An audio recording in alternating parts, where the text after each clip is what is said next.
Class is in session. This is your girl, Professor Trish, aka Dr. Trish. Y'all DT. Welcome to my YouTube channel. Remember to subscribe, like, comment, and share. Listen, this is where you learn how to make food your medicine. We're not going to waste any time. Today we are cooking quinoa, the superpower seed. Say goodbye to diabetes. I like to saute my quinoa a little bit right before I actually add all of the ingredients. I saute it in a little bit of olive oil and garlic. So you know, definitely I'm going to be adding some cabbage later on, but not with the quinoa. With the quinoa, I'm actually going to add some celery. I'm going to cut up some carrots, and I'm going to cut up some pepper and some garlic.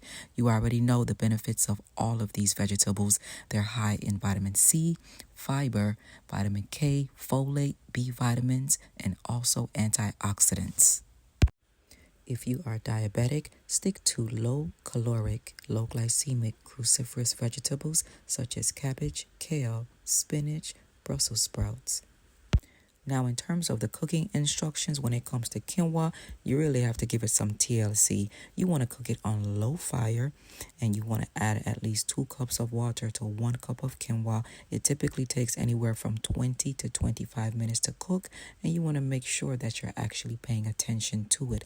If you add vegetables in yours like I do mine, you definitely want to take time to turn it so that those veggies and the seasonings can get into the seed. Now, I add garlic powder, onion powder, black pepper, and a little turmeric for color and a little paprika for color. Okay, those are my personal choices. And of course, the quinoa was sauteed with a little garlic and some Scotch bonnet pepper and some onions. Checking on it every now and again, making sure it doesn't need any more water, and just making sure you churn it so all the flavors from the vegetables and the seasoning can actually get into the quinoa. You understand? So I like to show my food TLC. Now, in terms of the benefits, the nutrients in quinoa are massive, and particularly with your B vitamins, your protein, your magnesium, iron, antioxidants, and potassium. Fiber. Listen, if you are diabetic, quinoa is a great option for you in replace of even brown rice and definitely white rice. Because of the fiber, you have a fulfilling feeling, and it helps to manage your blood glucose.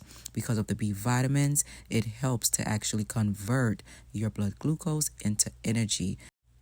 If you have high blood cholesterol, quinoa is also beneficial to you because of the massive soluble fiber that actually decreases the absorption of cholesterol in the bloodstream, therefore lessening the amount of cholesterol that is absorbed in the body, and also increasing your HDL, your high-density lipoproteins, and decreasing your bad cholesterol, your low-density lipoproteins. If you have high blood pressure, yes, quinoa is also for you. Quinoa is also high in potassium and magnesium, which is important when it comes to helping the body manage blood pressure and keep it under control. With the presence of potassium, there is a low presence of sodium, and magnesium also helps to relax the blood vessels, causing vasodilation. So here we are. Check out the quinoa. Watch how fluffy it is. Watch how nice and soft it is. That's how you want your quinoa to turn out. And you see how I'm mixing in the vegetables as well. That's going to actually taste so good because the seasonings are going to be embedded in the quinoa seed itself. Are you still there? Don't forget to subscribe to my YouTube channel. Make sure you comment, like, and share this video. Thank you for your support. Now, as I continue to cook this quinoa, I hope you guys are getting it. It's not difficult to cook, but you definitely want to show us some attention. With my quinoa, I'm going to have some beans. Okay, as you can see here, I'm going to cook some lima beans. I'm checking on my quinoa again. I'm also going to cook some cabbage. That's going to go really well with it. A great way to check if you cook your quinoa to perfection, check the bottom of your stainless steel pot. No burning at the bottom, baby. Everything is nice and moist and moving. Look at that. Listen, not only is quinoa healthy for you, but man, oh man, it makes you want to dance. So listen, I hope you enjoyed this video. Make sure you subscribe, like, share, and comment below. Let me know how your quinoa comes out. This is your girl, Professor Trish, aka Dr. Trish. Y'all DT. I'll see you later. Don't forget to turn on your bell so you know when I upload another video.